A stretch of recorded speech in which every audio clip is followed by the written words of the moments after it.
ቤተክርስቲያን እናቱ ያልሆነችው እግዚአብሔር አባቱ አይሆንም።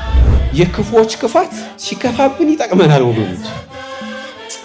እኛ ብቻ ንጹህ ሆነን እንገኝ። ከቤተክርስቲያን የተለየ ህይወት፣ ከቤተክርስቲያን የራቀ ህይወት የመንፈስ ቅዱስ ማደሪያነት ያሳጣል። ትሑታን፣ ሰዎችን የምናፈቅር፣ ሰዎችን የምንወድ ሰዎች በእኛ ህይወት ተስበው ተማርከው የእኛን ክርስትና የሚወዱ ክርስትናማ እንደነሱ ነው ብለው በእኛ ክርስቲያናዊ ህይወትና አኗኗር ተመስጠው ወደ ክርስትናችን እንዲመጣ የሚያደርግ ያው ወንጌል ሆነን መገለጥ ነው። ኦርቶዶክሳዊ ሰው እየተፈተነ ያለው በመጽሐፍት እጥረት አይደለም፣ በስብከት እጥረት አይደለም፣ በትምህርት እጥረት አይደለም። እጥረታችንና የቀነጨርንበት ጉዳይ ቢኖር የህይወት ጉዳይ ነው። ስደት፣ መከራ፣ ረሃብ፣ መታማት፣ መሰደድ ወገኖች ደሞዝ ሆኖ ህይወታችንን ያስተካክላል። ኦርቶዶክሳዊ ሰው በፈውስ ሂደት ላይ ያለ ህመምተኛ ነው። ምክንያቱም ቅዱስ ጳውሎስ ምንድን ያለው? በፍርሃትና በመንቀጥቀጥ መዳናችሁን ፈጽሙ። እርዳታ የሚሰባሰብ ከሆነ ለቤተክርስቲያን ገንዘብ ስናወጣ፣ ጊዜያችንን ስንሰዋ፣ የሆነ ነገር ስናደርግ ምናስበው ምንድን ነው? በቃ ለቤተክርስቲያን የሆነ ቸርነት እንዳደረግን አይደል? የሆነ በጎ ነገር እንደዋልንላት ውለታ ነው። ይሄ ምን ማለት የራሳችን ጠዋት ተነስተን የራሳችንን ጥርስ በመወረሽን እንደሆነ ለራሳችን እንደሆነ ቸርነት ደግነት እንደማድረግ ምንቆጥር። አንዳንዴ የኃጢአተኛ አቻ እንፈልጋለን፣ አቻ ጓደኛ እንፈልጋለን። እኛ ብናነብ እኛ ብንጽፍ ጉዳዩ ምን ጉዳይ እኛ ጋር ነው? እውቀት ጉዳይ ነው። ደግሞ በጣም እንመጻደቃለን። ትሕትና የሚባል የለም። እንዲህ አናፍርም። ሀፍረት የሚባል የለም። ቅዱስ ዮሐንስ አፈወርቅ እንዲህ ያለ አረማውያን የእኛን መጽሐፍት አያነቡም፣ የእኛን ሕይወት ግን ያነባሉ። ስለዚህ ክርስቶስን ምሰሉት።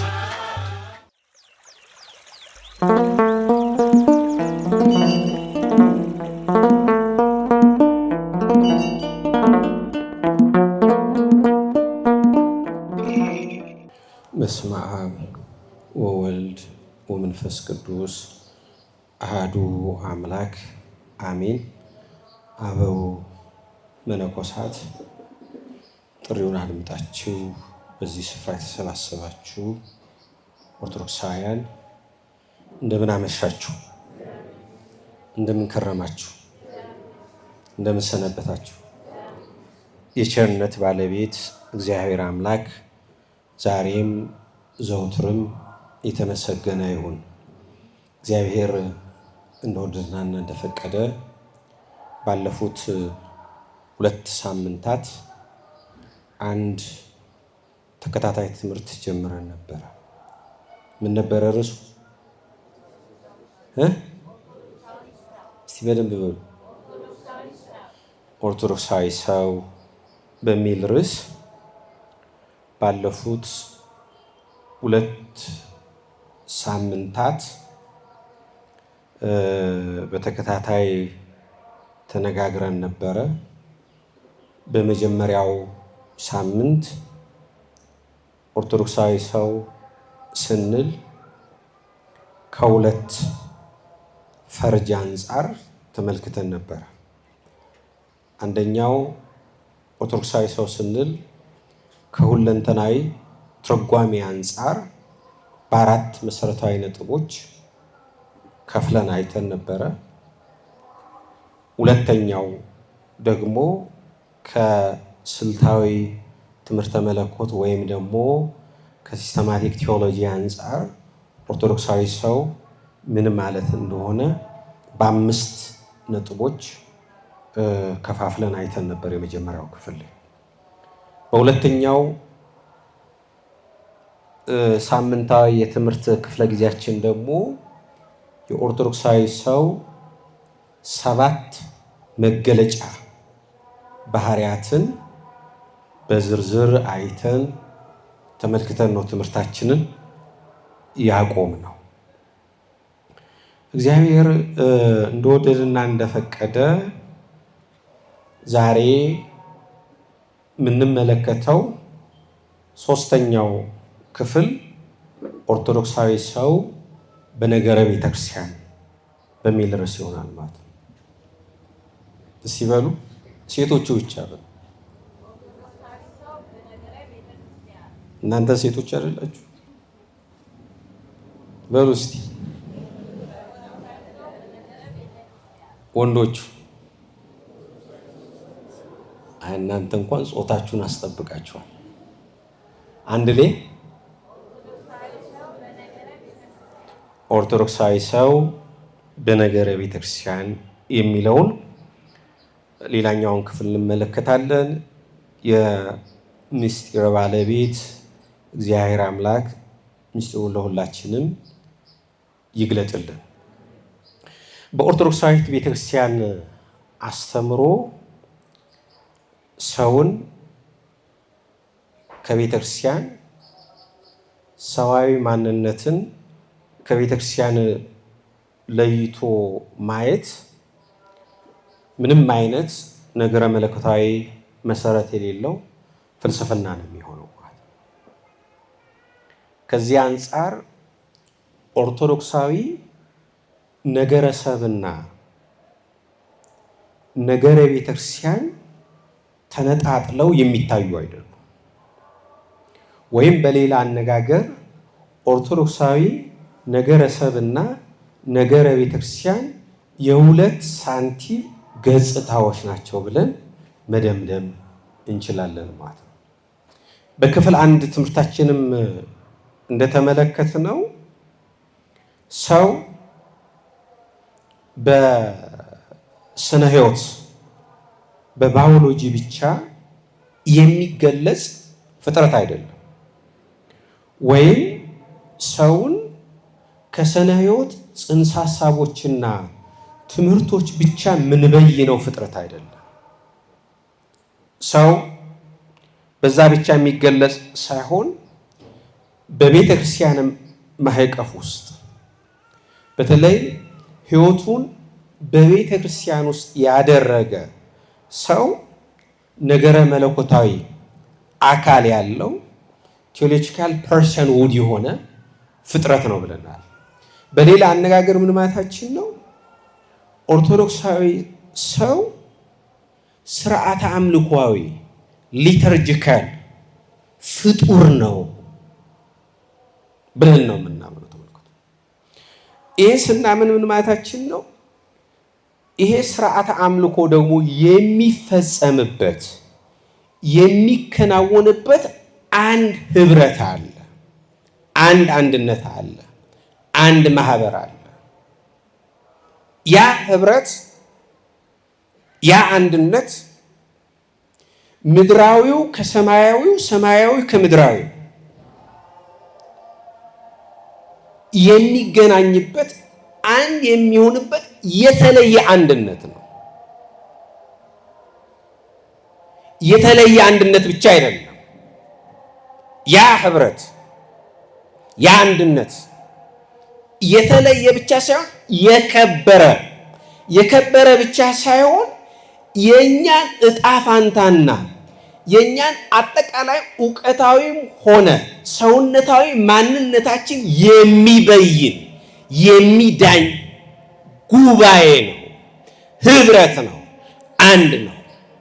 እሱ ማን ነው? ቤተክርስቲያን ናት። ነገር ግን ዘመናዊው ዓለም ሰውን ከአካላዊነቱ ይልቅ ግለሰባዊነቱን ነው የሚያጎላው። ወይም አካላዊ ማንነቱን ከማስተማር ከማብራራት ከመግለጽ ይልቅ በብዛት ዘመናዊ ዓለም ብዙ የሚደክምበት ጉዳይ ቢኖር ግለሰባዊ ነው ማለት ነው። ታስታውሳላችሁ ባለፈው ሳምንት 2 መሰረታዊ ጽንሰ ሐሳቦችን አንስተን አብራርተን ነበር። ግለሰባዊነትና ምንድን ያልኳችሁ? ግለሰባዊነትና አካላዊነት፣ ኢንዲቪጁዋሊቲንና ፐርሰናሊቲን ወይም ፐርሰንሁድ ይላል። ተመልከቱ። የምዕራቡ ክርስትና የሚያተኩረው የምዕራቡ ክርስትና ማዕከል የሚያደርገው ግለሰባዊነት ላይ ነው፣ ኢንዲቪጁዋሊቲ ነው። ኦርቶዶክሳዊው ዓለም የኦርቶዶክሳዊው ክርስትና ማዕከል ደግሞ አካላዊነት ነው፣ ፐርሰንሁድ ነው። አያችሁ፣ ግለሰባዊነት ንጥል ማንነት ነው። በዛ ንጥል ማንነት ውስጥ ራስ ወዳድነት አለ። እኔ ብቻ ይድላኝ፣ እኔ ብቻ ይመቸኝ፣ እኔ ብቻ ይሁነኝ የሚል ማንነት አለ። ፐርሰንሁድ አካላዊው በሆነ ተመለከቱ። ከምን ጋር ተሞቆ አካላዊ ህብረታዊው ከሆነው አንድ ኦርቶዶክሳዊ ሰው ግለሰብ አይደለም። ተመልከቱ፣ ቤተክርስቲያን ውስጥ ሲመጣ አካል ነው የሚሆነው። አካልነቱ ደግሞ ምንድነው?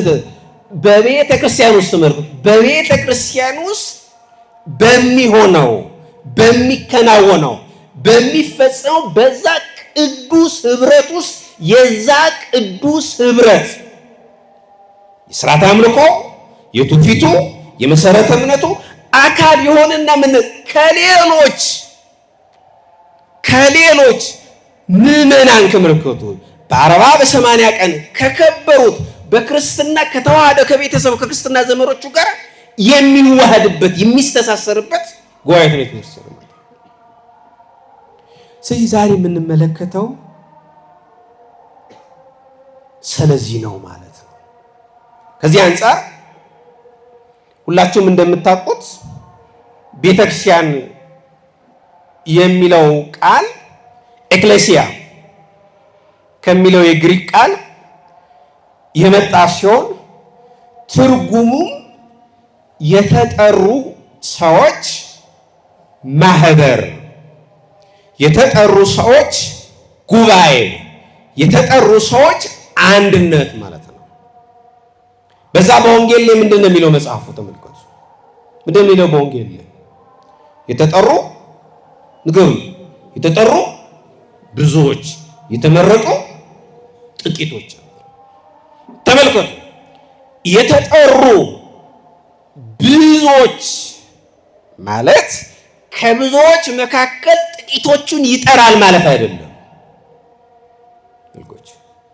ወይም ብዙዎቹን ሰብስቦ ከብዙዎቹ መካከል ጥቂቶቹን ይመርጣል ማለት አይደለም። የተጠሩ ብዙዎች ማለት ድምፁን የሰሙ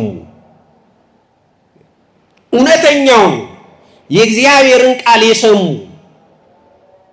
ወንጌል ሲሰበክ፣ ወንጌል በአደባባይ ስትሰበክ፣ ወንጌል በጓዳ ስትሰበክ፣ ወንጌል በተለያየ መልኩ ስትሰበክ ያን ያዳመጡ ተመልከቱ። ያዳመጡ ብቻ አይደለም፣ አዳምጠው ከራሳቸው ሕይወት ጋር መዝነው አመዛዝነው ራሳቸውን ተመልክተው ጉባኤያዊት ህብረታዊት ወደ ሆነችው ቤተክርስቲያን የመጡ ማለት ነው።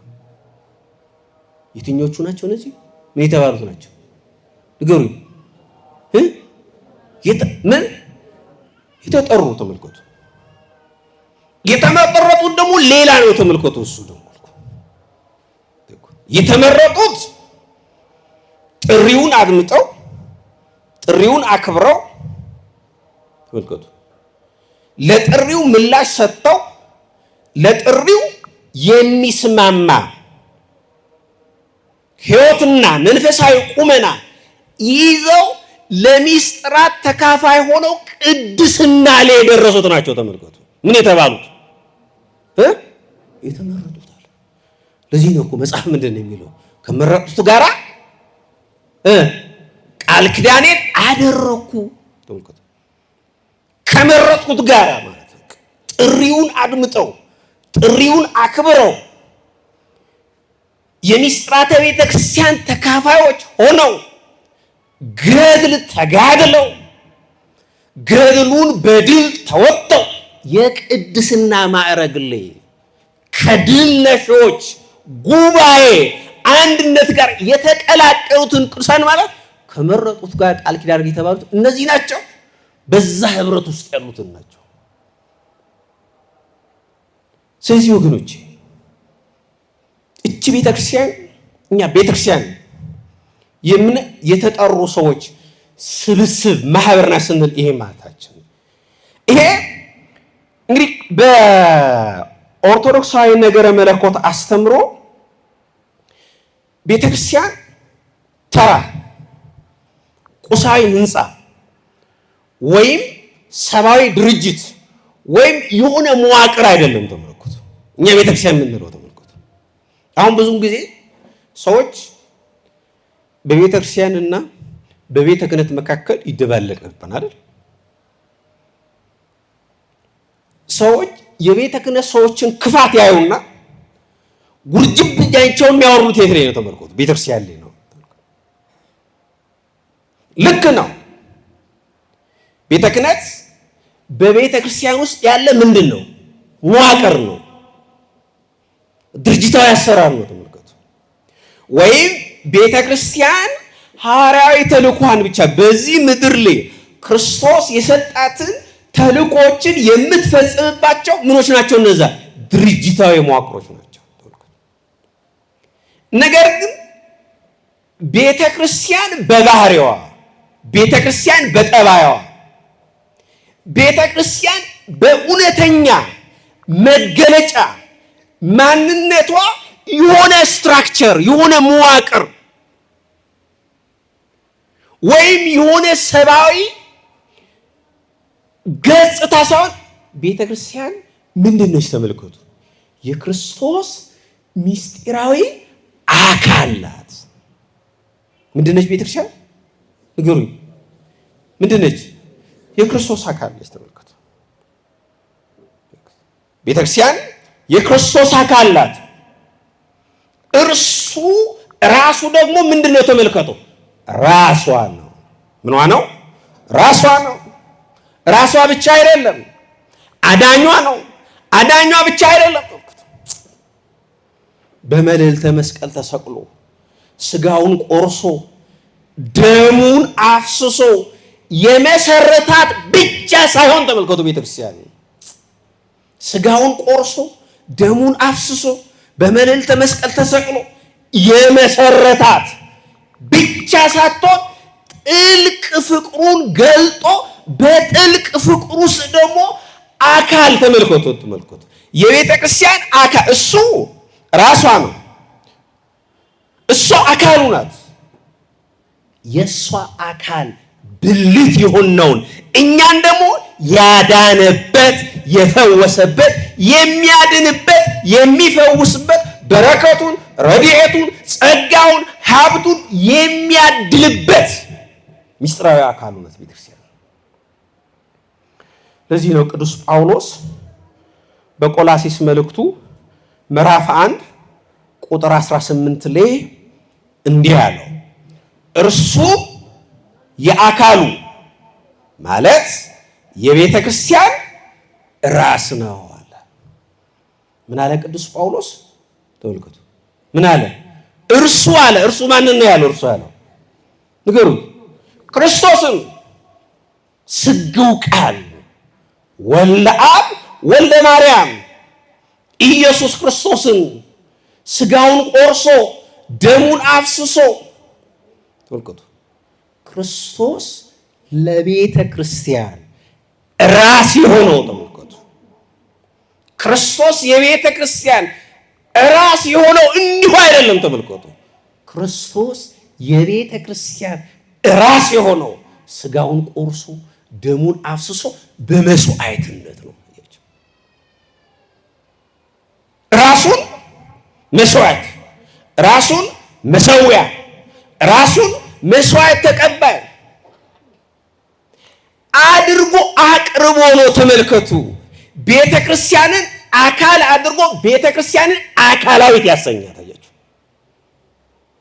ምንድን ነች ቤተ ክርስቲያን? ንገሩ። አካላዊት ናት። ተመልከቱ። ስለዚህ በዚህ አካላዊት በሆነችው ቤተ ክርስቲያን ውስጥ የሚኖሩ ብቻ አይደለም የሚስጥራት ተካፋይ ሆኖ በሚስጥራት የታተሙ ኦርቶዶክሳውያን ሰዎች ደግሞ እነሱ ደግሞ የዛች የአካላዊቷ ቤተክርስቲያን ምንድን ናቸው? ብልቶች ናቸው። ብልቶች ናቸው። ስለዚህ ብልት የሚኖር አካል ሲኖር ነው አይደል? ያለ አካል ብልት ስለ ብልት ማውራት እንችላለን? እንችል። ስለ አካል የምንለው እኮ ብልቶች ሁሉ ተቆጥረው ነው። እነዛ ሁሉ ተቆጥረው ተሰፍረው ነው። ተመልከቱ። ስለዚህ ክርስቶስ የቤተክርስቲያን ራስ፣ ቤተክርስቲያን የክርስቶስ አካል። እኛ ደግሞ ተመልከቱ በሁለት መልኩ ነው እኛን የምናየው። ተመልከቱ በአንድ በኩል እኛም ምንድነን? ተመልከቱ የኛ ህብረት፣ የኛ አንድነት፣ የኛ ጉባኤ ተመልከቱ። ያ ህብረታዊ ያ ጉባኤ አንድነታችን ተዛምዷችን እሱ በራሱ አካል ነው። ተመልከቱ። ስለዚህ ምንድነው? የአካላዊው ክርስቶስ አካሎች ነን። የአካላዊቷ ቤተክርስቲያን ደግሞ ምንድነው? አካሎች ሳይሆን ደግሞ የዛ አካል ደግሞ ምንድነው? ብልቶች ነው። ይሄን ሁለተኛው ቤተክርስቲያን የክርስቶስ ምስጢራዊት አካል ብቻ ሳትሆን የቅዱሳን ህብረት ማዕከል ናት። ምንድን ናት? ንገሩኝ። የቅዱሳን ህብረት ማዕከል ናት። ተመልከቱ ቤተክርስቲያን በምድር ያለችውን ተዋጊዋን በተጋድሎ ያለችውን ቤተክርስቲያንና በሰማይ ድል ያደረገችውን የድል ነሽዋ ቤተክርስቲያን መገናኛ ድልድይ ናት። አያችሁ፣ ቤተክርስቲያንን በሁለት እንከፍላታለን አይደል? ባጭር ቋንቋ ለኛ እንዲገባን በአጸደ ስጋ ያለችው ቤተክርስቲያንና በአጸደ ነፍስ ያለችው ቤተክርስቲያን። በአጸደ ስጋ ያለችው ቤተክርስቲያን እኛ አሁን ያለንባት እቺ በተጋድሎ ላይ ያለችው ገድሏን ያልጨረሰችው ተጋድሏን ያልጨረሰችው አሁን እኛ ያለንባት፣ እኛ የምንሰበሰብባት፣ እኛ የምንቆርብባት፣ እኛ የምንጸልይባት፣ እንዲሁም ደግሞ የኛ ህብረት የኛ ስብስብ ይሄ ምን ይባላል? ምን ይባላል? ይሄ በአጸደ ስጋ ያለው። በአጸደ ነፍስ ያለችው ቤተክርስቲያን ደግሞ ምንድነው? የድል ነሾች። ቅዱስ ጳውሎስ የበኩራት ማህበር እያለ የሚጠራው ማለት ነው። የድል ነሾች የአሸናፊዎች ህብረት ነው። ተመልከቱ። ስለዚህ ተመልከቱ እቺ በአጸደ ስጋ ያለችው አንዲት ቅድስት ኩላዊት ሐዋርያዊት አካላዊት የምንላት ቤተክርስቲያን የሁለቱ ቤተክርስቲያኖች ምንድነች? ድልድይ፣ መገናኛ ድልድይ ናት። ለዚህም ነው ቅዱስ ጳውሎስ በኤፌሶን መልእክቱ ምዕራፍ 2 ቁጥር 19 ላይ እንዲህ ያለው ከእንግዲህ ወዲህ ከቅዱሳን ጋር ባልንጀሮችና የእግዚአብሔር ቤተሰቦች ናችሁ አለ። ከማን ጋር አለ? ከማን ጋር? ከቅዱሳን ጋር አለ። ከቅዱሳን ጋር ምንድን አለ? ባልንጀሮችና የእግዚአብሔር ቤተሰቦች ናቸው አለ። ስለዚህ ምንድን ነው ይሄ? በዚህ ህብረት ውስጥ ሞት ሰዎችን አይለያቸውም። ምእመናንን ከቅዱሳንና ከመላእክት ጋር በአንድነት ተመልከቱ፣ በአንድ መንፈሳዊ ማዕድ የሚኖሩባት፣ አንድ መንፈሳዊ ማዕድ የሚካፈሉባት፣ በአንድ መንፈሳዊ ማዕድ ዙሪያ ከበው የሚቀመጡባት ስፍራ ብትኖር ቤተክርስቲያን ናት። ቤተክርስቲያን ናት። ይህንን ነው ቅዱስ ጳውሎስ ከቅዱሳን ጋር በቃ እኛን ተመልከቱ፣ ከቅዱሳን ጋር ባልንጀሮች የሚያሰኘን እኛን ከመላእክት ጋር እኛን ከቅዱሳን አበው ጋር ብቻ እኮ አይደለም። ተመልከቱ እኛን በሐዲስ ኪዳን ያለነውን ሰዎች በብሉይ ኪዳን ከነበሩ ቅዱሳን አባቶቻችን ጋር የሚያጋምደን፣ የሚያስተሳስረን፣ የሚያዋህደን ይሄ ቅዱሱ ጉባኤ፣ ይሄ ቅዱሱ ህብረት ቤተ ክርስቲያን በሚል የተገለጸው የተብራራው ማንነት ነው ማለት ነው። ይሄ ሁለተኛው ነው። ሶስተኛው ቤተ ክርስቲያን የነፍስ ሕክምና ቤት ናት። ምን ነበር አስታውሱኝ እስቲ። በመጀመሪያ ክፍል ትምህርታችን ያለው ኦርቶዶክሳዊ ሰው ምንድን ነው ብለን ስንተረጉም ምንድን ነው ያለው? ሲልገሩ ኧረ በማርያም ተናገሩ። ጥሩ ምንድን ነው ያለው? በፈውስ ሂደት ላይ ያለ ህመምተኛ ነው ያለው። አያችሁ፣ ኦርቶዶክሳዊ ሰው በፈውስ ሂደት ላይ ያለ ህመምተኛ ነው። ምክንያቱም ቅዱስ ጳውሎስ ምንድን ነው ያለው? በፍርሃትና በመንቀጥቀጥ መዳናችሁን ፈጽሙ አለ። ስለዚህ ተመልከቱ፣ እንደ ምዕራቡ ክርስትና አረዳድ፣ እንደ ምዕራቡ ክርስትና ቅኝት እኛ በቅተናል፣ ነቅተናል፣ ብቃት ላይ ደርሰናል ብለን አይደለም የምናምነው። ምን ብለን ነው የምናምነው? በህመም ላይ በፈውስ ሂደት ውስጥ ያለን ህመምተኞች ነው ማለት ነው። ተመልከቱ፣ እኛ ኦርቶዶክሳዊ ሰው በፈውስ ሂደት ውስጥ ያለ ህመምተኛ ከሆነና ወደ ሱታፌ አምላክ ወደ ቴዎሲስ የሚጓዝ ተጓዥ መንገደኛ ከሆነ ያቺ ተመልከቱ ጉባኤያዊት አንዲት ቅድስት ኩላዊት የምንላት ቤተ ክርስቲያን ደግሞ ተለ የዛ ህመምተኛ የነፍስ ምንድነች? የህክምና ቤት ሆስፒታል ነች ማለት ነው። ተመልከቱ በምዕራቡና በእኛ መካከል ያለውን እንትን ላስቀምጠላችሁ ልዩነት። ከምዕራባውያን የዚህ የስነሰብ አረዳድ አንፃር ስትመለከቱ ከምዕራባውያን አንፃር እነሱ ተመልከቱ የህግ እይታን ያላቸው፣ በቃ ሊጋሊስቲክ ቪውን ያላቸው እነሱ።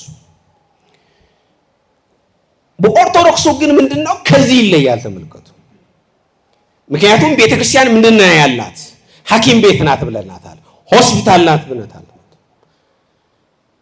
የህግ ዳኝነት ይከሳል፣ ይፈርዳል። ሰዎች በኃጢአታቸው፣ ሰዎች በበደላቸው ይከሰሳሉ፣ ይወቀሳሉ፣ ይፈረድባቸዋል። ተመልከቱ። ነገር ግን እቺ አሁን እየገለጽናት እያብራራናት ያለ ከነገረ ቤተክርስቲያን አንፃር እየተረጎምናት ያለ ነው። ቤተክርስቲያን ደግሞ ፍርድ ቤት አይደለችም። ምንድናት? ሆስፒታል ነች። የቆሰለ ሰው፣ የታመመ ሰው የሚፈወስባት፣ የሚድንባት፣ የሚታከምባት ሐኪም ቤት እንጂ ያ ቁስለኛ በመቁሰሉ በመታመሙ የሚወቀስባት፣ የሚተችባት፣ የሚጠለጠልባት አይደለም። ያ ከሆነማ ቤተክርስቲያን እንዴት ሆና ነው ሐኪም ቤት የምትሆነው? የሚችለው ተመልከቱ።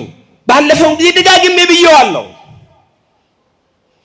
እኛ ራሳችንን ተመልከቱ። እኛ ራሳችንን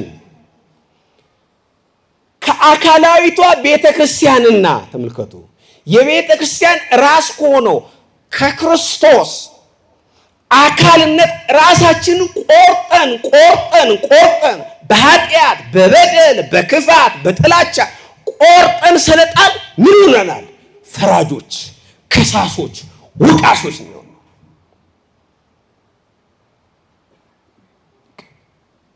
ስንወቅስ፣ ስንከስ፣ ስንፈርድ ደግሞ በጣም እንዋሻለን። ሰውን እኮ በኃጢአቱ በበደሉ አንዳንዴ መውቀስም እንደው የደግነት አንዱ ማሳያ ነው። የኛ ጭካኔ እኮ ተመልከቱ። የኛ ጭካኔ ጽኑ ከመሆኑ የተነሳ ሰዎችን ያለ ኃጢአታቸው ሰዎችን ያለ በደላቸው ንጹህ ተመልከቱ ንጹህ እንደሆኑ እያወቅን ህሊናችን እየነገረ እንኳን ቁስል አምጥተን ለጥፍባቸዋለን። አንዳንዴ የኃጢአተኛ አቻ እንፈልጋለን፣ አቻ ጓደኛ እንፈልጋለን። እኛ የወደቅንበትን ውድቀት እኛ ያገኘንን ድቀት ንስሐ ገብተን ተጸጽተን አልቅሰን አንብተን ደረታችንን ደቅተን ከመመለስ ይልቅ እኛ የሰራነውን ኃጢአት እኛ የወደቅንበትን ውድቀት ሌሎች ላይ እንለጥፋለን፣ ሌሎች ላይ እንለብዳለን፣ ሌሎችን እንከሳለን። ለምን? ቤተ ክርስቲያን ሆስፒታል መሆኗን ስለረሳን፣ የሐኪም ቤት የሆነችው ቤተ ክርስቲያን ልጆች መሆናችንን ስለዘነጋን።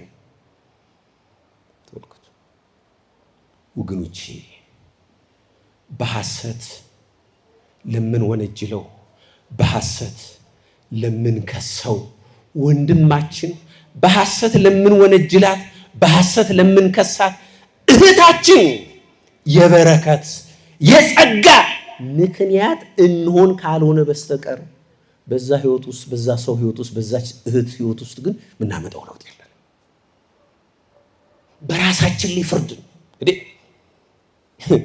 ኢጶሊጦስ ዘሮም የተባለው የክርስቲያናችን ሊቅ እኮ የዛ የነብዩ ዳንኤልን ካንበሳ ጉድጓድ መትረፍ የተረጎመበት መንገድ ሁሉ ይደንቀኛል። እግዚአብሔር አምላክ ይላል ኢጶሊጦስ ዘሮም ነብዩ ዳንኤልን ከአንበሳ ጉድጓድ የአንበሶችን አፍ ዘግቶ ያዳነው የታደገው ስለ ዳንኤል ንጽህና፣ ቅድስና፣ እውነተኝነት ብቻ ሳይሆን አለ ስለ ክፎቹ ሰዎች ክፋትም ጭምር ነው አለ። አያችሁ፣ የክፎች ክፋት ሲከፋብን ይጠቅመናል ወገኖች። እኛ ብቻ ንጹህ ሆነን እንገኝ፣ እኛ እነሱ እንደሚሉን ሆነን ብቻ እንገኝ ወገኖች። ከልቤ ነው የምነግራችሁ። የነሱ ክፋት ደሞዝ ሆኖ ይጠቅመናል። እኛ ደሞዝ የምናውቀው ተመንዝሮ ኪስ የሚገባ ነው ወገኖች። ስደት፣ መከራ፣ ረሃብ፣ መታማት፣ መሰደብ ወገኖች ደሞዝ ሆኖ ህይወታችንን ያስተካክላል። ስለዚህ የምትኖሩባት ቤተክርስቲያን ፍርድ ቤት አይደለችም፣ ሐኪም ቤት ናት። ሐኪሙ ደግሞ ክርስቶስ ነው። ፈዋሹ ደግሞ ክርስቶስ ነው። በክርስቶስ እጅ መታከም፣ በክርስቶስ እጅ መፈወስ፣ በሱ በምህረቱ በጸጋው መዳበስን የመሰለ ጸጋ አለ ወገኖች? አለ እንዴ? የለም። ለዚህ ነው ታላቁ የቤተክርስቲያናችን ሊቅ ቅዱስ ዮሐንስ አፈወርቅ የቤተክርስቲያንን ሆስፒታልነት ወይም ሐኪም ቤትነት እንዲህ ያለው፣ ቤተክርስቲያን የፍርድ ቤት ሳትሆን የነፍስ ሕክምና ቤት ናት። እዚህ የምንመጣው ጥፋተኞች ተብለን ልንኮነን ሳይሆን ቁስላችን ታይቶልን እንድንፈወስ ነው። ክርስቶስን ፈዋሻችን ነው ይላል። ምንድን ነው አለ? ፈዋሻችን። ማን ነው ፈዋሻችን? ክርስቶስ። እንግዲህ ተመልከቱ፣ እቺ ጉባኤያዊት ቤተክርስቲያን እቺ ከሆነች ይህን የምትመስል ከሆነ አንድ ኦርቶዶክሳዊ ሰው በዚች መለኮታዊት ቤተክርስቲያን ውስጥ በሚኖረው ሕያው ተሳትፎና ውህደት አራት አካላዊነቱን የሚያረጋግጡ ምሰሶች አሉ፣ ወይም በሶስት መልኩ የሚገለጹ ምሰሶች አሉ። በዚህች አካላዊት ቤተክርስቲያን የመጀመሪያው ኦርቶዶክሳዊ ሰው በቤተ ክርስቲያን ውስጥ አንድ ኦርቶዶክሳዊ ሰው በቤተ ክርስቲያን ውስጥ የአካል ብልት ነው። ምንድን ነው ያልኳችሁ? የአካል ብልት ነው የሚጀምረው። ይሄን ቅዱስ ቁጵርያኖስ ይህን ሲያብራራ እንዴት ያለው ብዙም ጊዜም ይጠቀሳል። ቤተ ክርስቲያንን እንደ እናቱ ማይቆጥር ሰው እግዚአብሔርን እንደ አባቱ ሊቆጥር አይችልም። ወይም በሌላ አገላለጽ ቤተ ክርስቲያን እናቱ ያልሆነችው እግዚአብሔር አባቱ አይሆንም። ተመልከቱ፣ የእግዚአብሔርን አባትነት የእግዚአብሔርን የአባትነት መግቦት የእግዚአብሔርን የአባትነት ጥበቃውን የእግዚአብሔርን የአባትነቱን ቸርነት ልናገኝ የሚችለው የቤተ ክርስቲያንን እናትነት ተቀብለን ቤተክርስቲያን እናት ስናደርጋት ነው። እናቱ ቤተክርስቲያን እናቱ ያልሆነች እግዚአብሔር ምን አይሆንም? አባቱ አይሆንም። ስለዚህ ኦርቶዶክሳዊ ሰው ራሱን ከሌላው የሚነጥል ግለሰብ አይደለም። እርሱ የክርስቶስ ብልት ነው ማለት ነው። ሁለተኛው ኦርቶዶክሳዊ ሰው በቤተ ክርስቲያን ውስጥ የእግዚአብሔር ማደሪያ መቅደስ መሆን አለበት ማለት ነው። ምንድን ነው ማለት? እግዚአብሔር ማደሪያ መቅደስ ነው ማለት ነው። ተመልከቱ፣ ቤተ ክርስቲያን እሷ ራሷ ምንድን ነች? ቤተ ክርስቲያን የክርስቶስ ምንድን ነች? ማደሪያ ናት። ቤተ መቅደሱ ነች። በኦርቶዶክሳዊት ቤተክርስቲያን የሚኖር ኦርቶዶክሳዊ ሰው ደግሞ እሱ ደግሞ የእግዚአብሔር ማደሪያ መቅደስ፣ በመቅደስ ውስጥ የሚኖር የእግዚአብሔር ማደሪያ መቅደስ ነው ሰው ማለት ነው። መቅደስ ነው ማለት ነው። ይሄ ኦርቶዶክሳዊ ሰው በጥምቀትና በሜሮን ማህተም የመንፈስ ቅዱስ ማደሪያ የሚሆነው የት ነው? ማደሪያ የሚሆነው የት ነው የሚሆነው? ቤተክርስቲያን ውስጥ ነው። የእርሱ አካሉ፣ አእምሮ፣ ስሜቱ ሁሉ እነዚህ በሙሉ ተመልኩት የሚቀደሱት የሚዋጁት በቤተክርስቲያን ነው። ለዚህም ነው ሐዋርያው ቅዱስ ጳውሎስ በአንደኛ ቆሮንቶስ መልእክቱ ምዕራፍ 3 ቁጥር 16 ላይ የእግዚአብሔር መቅደስ እንደሆናችሁ የእግዚአብሔር መንፈስ በእናንተ እንዲኖር አታውቁምን አለ። ተመልከቱ፣ አያችሁ፣ እኛ የእግዚአብሔር ቤተ መቅደሶች ስንሆን፣ እኛ የእግዚአብሔር ማደሪያ ስንሆን፣ የእሱ ማደሪያ ቤተ መቅደሶች ስንሆን፣ መንፈስ ቅዱስ ደግሞ እኛ ውስጥ ምን ይሆናል? ያድራል፣ ይኖራል ማለት ነው።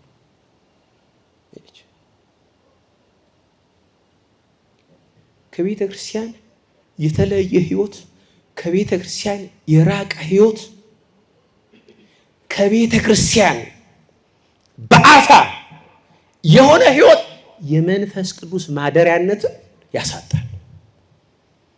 ስለዚህ ይሄ አንዱ ልንረዳው የሚገባን ልንገዛው የሚገባ ነው። ስለዚህ ኦርቶዶክሳዊ ሰው ማህበራዊ መስተጋበሩን ዕውቀቱን ሁሉ በእነዚህ ይቃኛል ማለት ነው። ሶስተኛው ኦርቶዶክሳዊ ሰው በቤተ ክርስቲያን ውስጥ በሚስጥራት ታትሞ የመኖር ጸጋ አለው።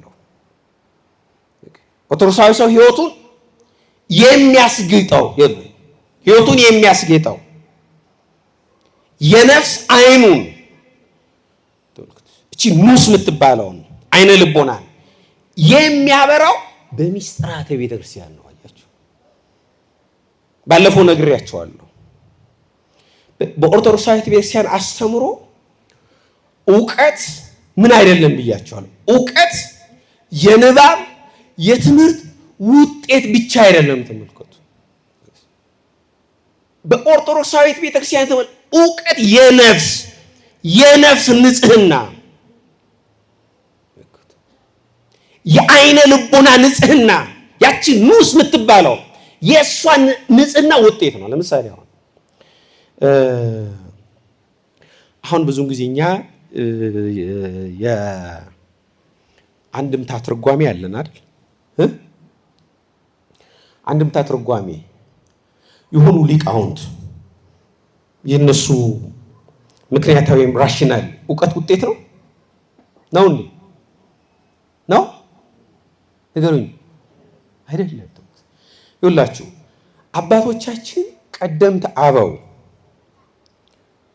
አንድን ነገር ወደ ማወቅ የሚሄዱት ወይም ደግሞ ለምሳሌ ብሉይ ኪዳን ተምረው ሐዲስ ኪዳንን ተምረው መጽሐፍተ ሊቃውንትን ተምረው ድጓውን፣ ጾመ ድጓውን፣ ብሉያቱን፣ ሌሎቹን እየጨመሩ የሚሄዱት ለእውቀት አይደለም። አሁን እኛ የሚመስለን ለእውቀት ነው አይደል? ለእውቀት ካደረግነው የምዕራቡ አስተሳሰብ ነው ማለት ነው። ምክንያቱም የምዕራቡ ክርስትና ማዕከል ስኮላሲዝም ነው፣ እውቀታዊነት ነው። ተመልከቱ። የኦርቶዶክሱ ግን እንደዛ አይደለም። ተመልከቱ፣ አያችሁ። ለእውቀት ተብሎ አይደለም ሲማሩ፣ ለእውቀት ተብለው አይደለም። ብሉያቱን፣ ሐዲሳቱን፣ ሌሎችን ጉዳዮች በሙሉ ተመልከቱ። 40 ዓመት 30 ዓመት እድሜያቸውን ፈጅተው የሚማሩት የእውቀት ጉዳይ ሳይሆን ተመልከቱ የመዳን ጉዳይ ነው። ተመልከቱ። ለመዳን በሚማሩበት ሂደት ውስጥ ግን ምን ይፈጥራሉ? እውቀት እያካበቱ ይፈጥራል። ያን ሰዓት ምን አብሯቸው ማን አብሯቸው ይሆናል? የእግዚአብሔር መንፈስ ቅዱስ። አያቸው። መንፈስ ቅዱስ ሲያድር ያ መንፈስ ቅዱስ ሲያድርባቸው ተመልከቱ፣ ሲያድርባቸው ያ የተከማቸው እውቀት አንድምታ ትርጓሜ፣ ጾመ ድጓው፣ ብሉያቱ ምን እያለ ይፈልቃል፣ ይወጣል። ተመልከቱ። አሁን እኛ ብናነብ እኛ ብንጽፍ ጉዳዩ ምን ጉዳይ እኛ ጋር የሚሆነው የእውቀት ጉዳይ ነው። ደግሞ በጣም እንመጻደቃለን እኮ የማናፍረው እኮ ደግሞ እሱ ነው እኮ። ተመልከቱ። ሀፍረት ማናቀው ተመልከቱ። እነዛ መንፈስ ቅዱስ ገልጦላቸው የመንፈስ ቅዱስ ማደሪያው ነው። መንፈስ ቅዱስ በገለጠላቸው መጠን የጻፉትን፣ የተረጎሙትን፣ ያመሰጠሩትን አንብበን ጽፈን ታዲያ እኛ ደግሞ ከዛ በኋላ መድረኩ ይጣበናል። ትሕትና የሚባል የለም። እንዲህ አናፍርም። በጣም ሀፍረት የሚባል የለም። ከዛ ደረታችንን ሞልተን መድረክ ላይ ወጥተን እኔ እኮ 6 መጽሐፍ ጽፌያለሁ፣ 10 መጽሐፍ ጽፌያለሁ፣ እንዲህ ጽፌያለሁ፣ እንዲህ ብያለሁ። አያችሁ። ግን ተመልከቱ አባቶቻችን ያን ሁሉ ተመልከቱ። ያቺ ከንጽህና ከቅድስና የምትመነጭ ሰማያዊ ዕውቀት ኑሯቸው እኔ አላዋቂ ባህሪያህን አይደል? የአባ ጊዮርጊስን መጽሐፈ ምስጢር አንብባቸዋል? የአባ ጊዮርጊስን ስራዎች አንብቦች አንድም ቀን ስራዎቹ ላይ እኔ እንዲህ ነኝ እኔ እንዲህ አውቃለሁ ሲል አንብባቸዋል? ራሱን ዝቅ አድርጎ ያውም እኮ ለመናፍቃኑ ምላሽ ሲሰጥ ጭምር ነው። ተመልከቱ። ይሄ ዝም ብሎ አይደለም የሚመጣው። ይሄ የሚስጥራት ተካፋይ ስንሆን የሚስጥራት ተካፋይነታችን እየጨመረ ሲመጣ የነፍስ አይን አነ ልቦናችን ያችን ኑስ የምትባለው እየጠራች እየበረች እየጸናች ስትመጣ ምንደርስበት ምዕራፍ ነው። ሰው በኦርቶዶክሳዊት ቤተክርስቲያን ሲኖር አንዱ የሚያገኘው ጸጋ፣ አንዱ የሚያገኘው በረከት፣ አንዱ የሚያገኘው ሀብት ይሄኛው በረከት ነው ማለት ነው። ስለዚህ ይሄ ሲሆን ነው ወደ ሱታፌ አምላክ እሱን ወደ መምሰል እሱን ወደ መሃል መሻገር የምንችለው ማለት ነው። እንግዲህ ተመልከቱ ቤተክርስቲያን ማለት ይሄ ማለት ከሆነ ኦርቶዶክሳዊ ሰው በቤተክርስቲያን ሲኖር እንዲህ አይነት ማንነት እንዲኖረው ከተፈለገ ኦርቶዶክሳዊ ሰው በቤተክርስቲያን ውስጥ ሲኖር ለቤተክርስቲያን ምን ያደርግላት? ይህን ጠቅሼ አጠቃለለላት ትምህርት ምን ያድርግላት? ምንድነው ማድረግ የሚጠበቀው? ተመልከቱ። ኦርቶዶክሳዊ ሰው የቤተ ክርስቲያን ሕያው አካል እንደመሆኑ መጠን የሚያደርገው ነገር ሁሉ ተመልከቱ የአካሉን ጤንነት ለመጠበቅ የሚያደርገው ተፈጥሯዊ ግዴታ ነው። ተመልከቱ። ለምሳሌ እኛ አሁን አይን አለን፣ እጅ አለን፣ እግር አለን፣ ጥርስ አለን። አሁን አይናችንን፣ እግራችንን፣ ጥርሳችንን የመጠበቅ ጉዳይ የሆነ ሰው ምክር ጉዳይ ነው የሚሆነው። ምንድን ነው የሚሆነው? ባይ ዲፎልት ምንድን ነው የምደረግ? ያን በተፈጥሮ ምን ማድረግ አለን? መጠበቅ አለብን። ካልጠበቅን ምን እንሆናለን? ብዙ ነገር ይገጥመናል። ተመልከቱ። ስለዚህ አንድ ኦርቶዶክሳዊ ሰው ለቤተ ክርስቲያን የሚያደርገው ነገር ወይም በቤተ ክርስቲያን ሕይወት ውስጥ የሚፈጽማቸው የትኛዎቹ ጉዳዮች የቸርነት ጉዳይ አይደለም፣ ቸር የመሆን ጉዳይ አይደለም፣ ደግ የመሆን ጉዳይ አይደለም፣ ወይም ለቤተ ክርስቲያን ፌቨር የማድረግ ጉዳይ አይደለም። ተመልከቱ። አሁን እኛ አንዳንዴ እንዴት ነው የምናስበው? ለምሳሌ እርዳታ የሚሰባሰብ ከሆነ ለቤተ ክርስቲያን ገንዘብ ስናወጣ፣ ጊዜያችንን ስንሰዋ፣ የሆነ ነገር ስናደርግ የምናስበው ምንድን ነው? በቃ ለቤተ ክርስቲያን የሆነ ቸርነት እንዳደረግን አይደል? የሆነ በጎ ነገር እንደዋልንላት ውለታ ነው የምናስበው። ይሄ ምን ማለት የራሳችን ጠዋት ተነስተን የራሳችንን ጥርስ በቦረሽን እንደሆነ ለራሳችን እንደሆነ ቸርነት፣ ደግነት እንደማድረግ የምንቆጥር ሰዎች ማለት ነው።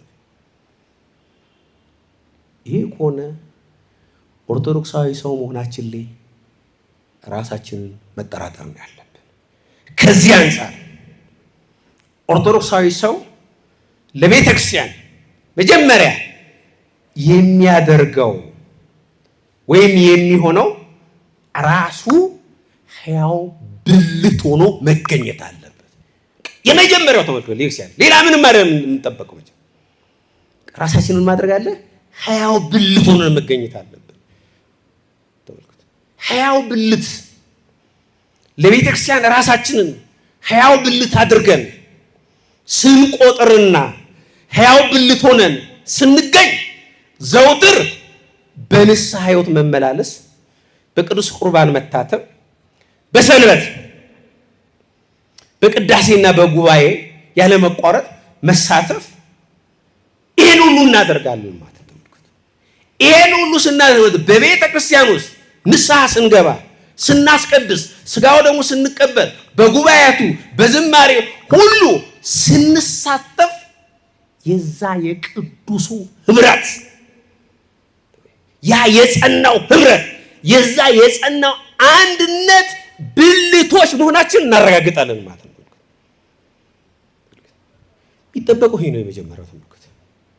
ለቤተ ክርስቲያን ሌላ አይደለም። መጀመሪያ ማድረግ ያለብን ራሳችንን ንጹህ ብልት ንጹህ አካል አድርገን ማቅረብ ነው የሚጠበቅብን።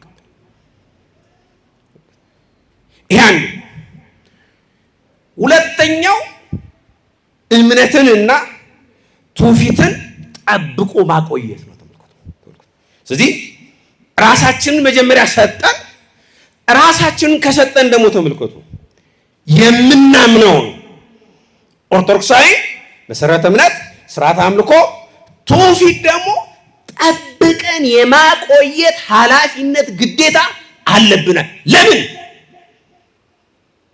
የዛች የአካላዊቷ ቤተክርስቲያን መሰረተ እምነት የኛ እምነት ስለሆነ፣ የኛ ትውፊት ስለሆነ፣ የኛ ታሪክ ስለሆነ ይህን አጽንቶ መጠበቅ ይባላል። ሶስተኛው ዕውቀትን፣ ክህሎትን፣ ጊዜን መስጠት ነው ማጥመቅ። እግዚአብሔር ለእኛ ምን ሰጥቶናል?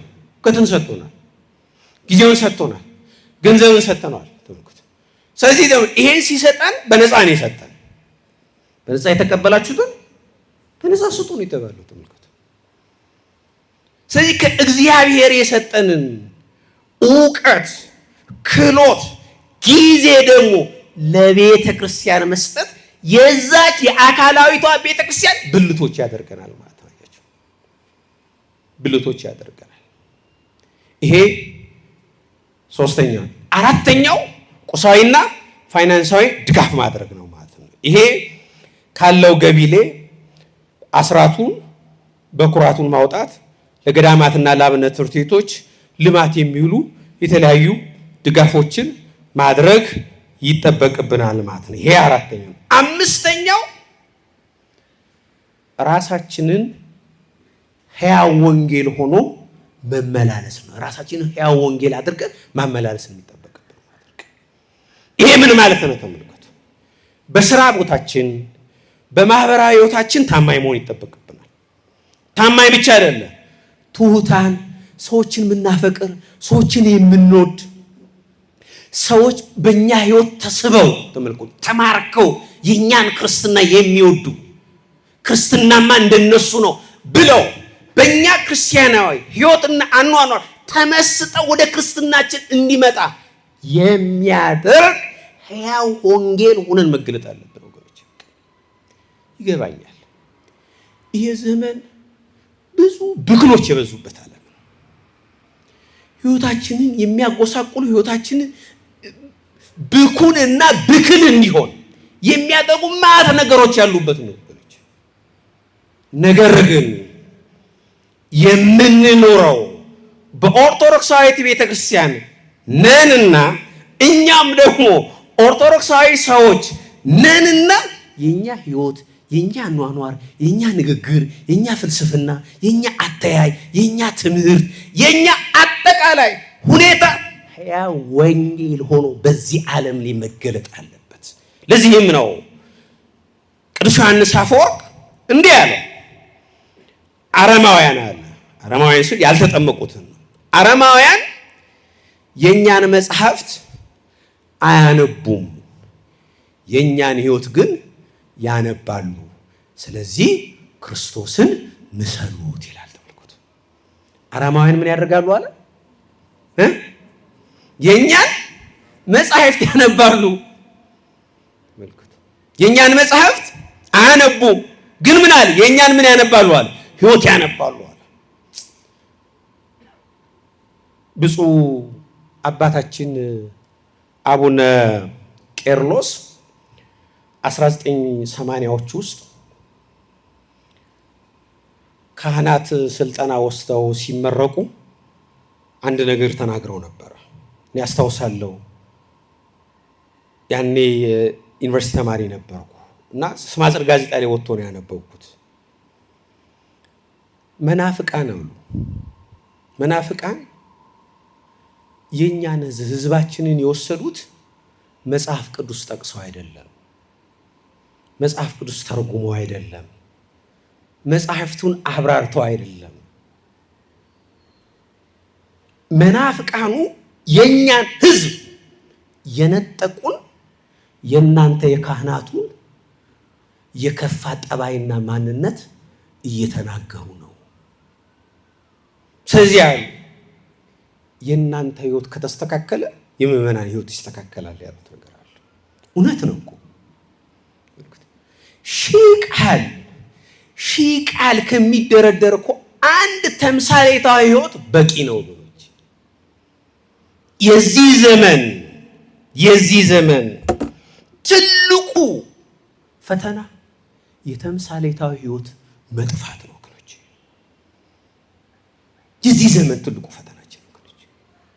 ኦርቶዶክሳዊ ሰው አንዱ ተመልከቶ እየታወከ እየተፈተነ ያለው ተመልከቶ በመጽሐፍት እጥረት አይደለም፣ በስብከት እጥረት አይደለም፣ በትምህርት እጥረት አይደለም። እጥረታችንና የቀነጨርንበት ጉዳይ ቢኖር የህይወት ጉዳይ ነው። እውነት